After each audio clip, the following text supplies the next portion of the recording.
En nuestra franja informativa es momento de las opiniones. Hoy será sobre el tema periodismo, las opiniones de la experta en esta área, Ana María Miralles, quien está de visita en nuestro país, invitada por la UCA y su programa de maestrías de comunicación, también por la UNESCO, la Fundación Ever y la APES, que han conformado esta idea de hablar sobre el periodismo, particularmente en un tema o dos temas, el periodismo público y el periodismo también como promoción del diálogo, entendimiento y reconciliación. Sobre esto particularmente es que vamos a tratar nuestra conversación esta mañana. Gracias por acompañarnos. Bienvenida, Ana María. Qué bueno que pueda estar con nosotros en este programa y hablar de algo que nos apasiona y que debe ser interesante para la demás gente, el periodismo en un país como el nuestro.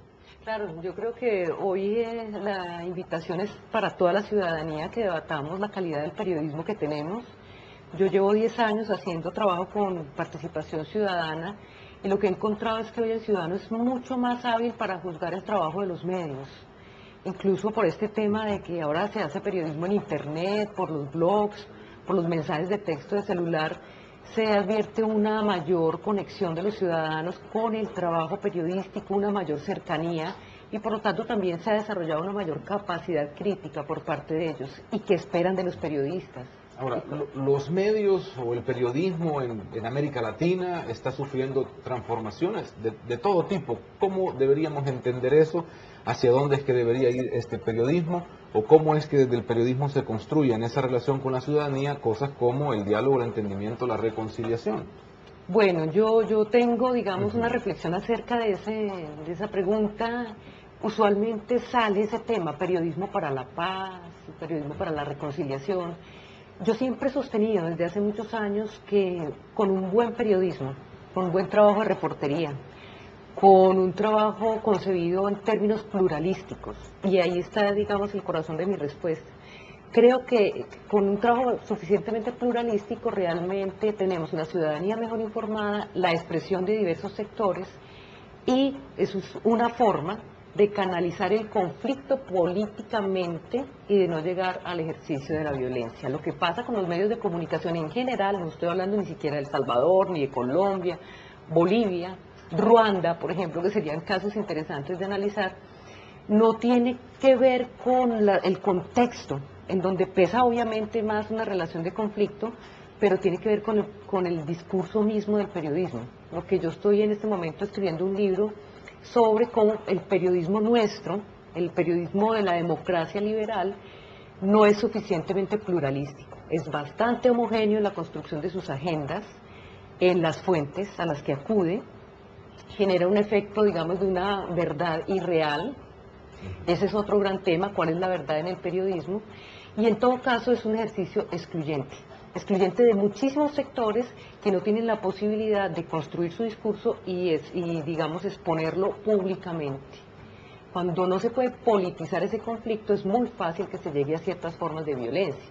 Entonces por eso yo planteo que no hay que hacer un periodismo, bueno, vamos a reconciliarnos, todo este tipo de cosas, sino hacer un verdadero periodismo. No se trata de manipularlo, no se trata de manejarlo. Ni de conductismo, exactamente, de decir, campañas, de decirle al ciudadano sea más cívico. No creo que funcione ese tipo de cosas, sino que realmente sea una configuración del trabajo de temas y de fuentes que permita que muchos sectores hoy excluidos puedan hablar, puedan expresar, y que no haya un concepto de una verdad única que posea una fuente a la que yo voy a acudir para que me resuelva el problema de la verdad, sino que hay una confluencia y una concurrencia de voces y el ciudadano se arma un criterio un poco más sólido sobre la realidad, ¿no?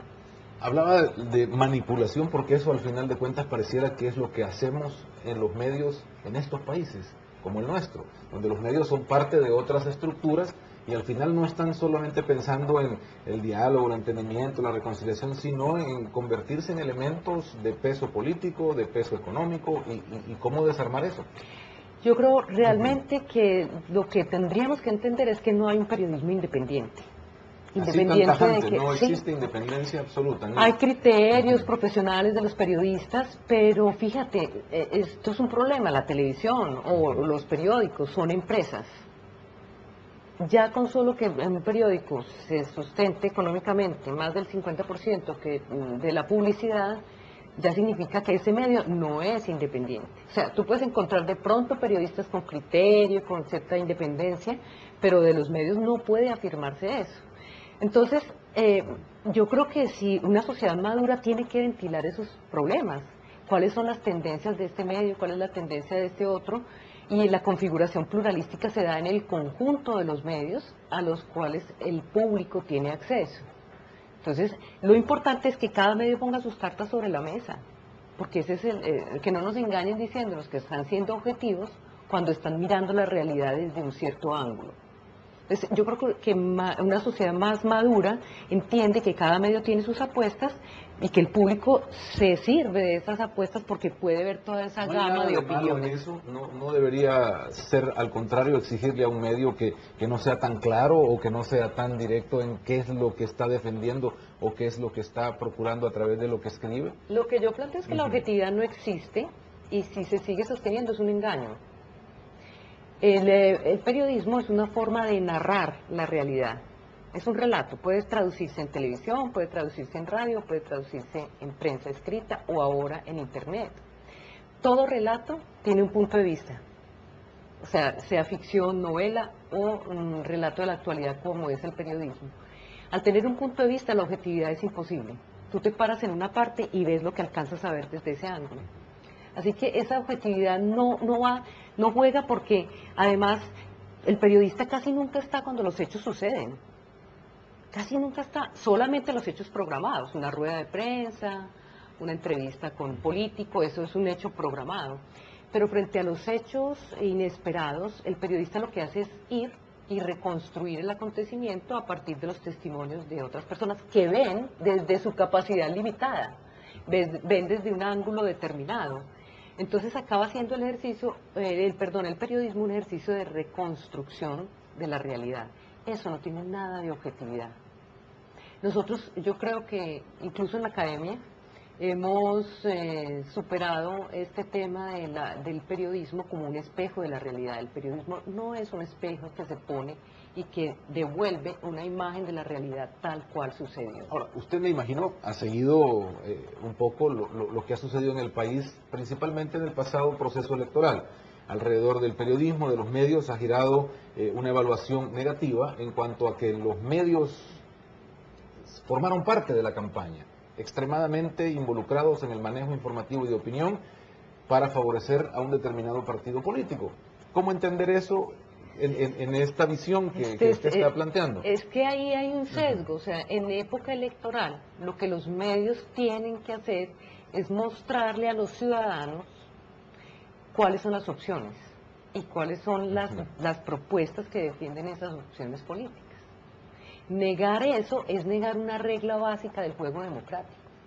O sea, ahí me parece que los medios están violentando, digamos, esa regla de juego básica que dice que el ciudadano tiene que elegir en condiciones de libertad y con suficiente ilustración para que haya un vencedor y unos derrotados, pero esos derrotados no han perdido pues tampoco sus derechos a seguir siendo partidos, ahí perdemos la etcétera. reconciliación, perdemos la armonía social, perdemos ¿qué? Yo creo que hay un desbalance porque cuando se niega el derecho a la palabra a un sector, cuando se plantea un juego de suma cero, en donde yo vencí, tú no tienes, el otro no tiene derecho a nada, realmente eso genera conflicto, pero ojo que el conflicto no es necesariamente negativo.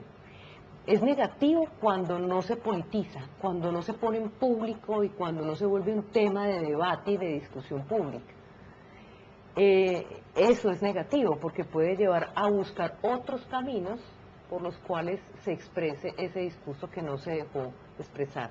Pero en cuanto a lo que tú planteas de un sesgo mayoritario de algunos medios frente a una determinada opción política, esto tiene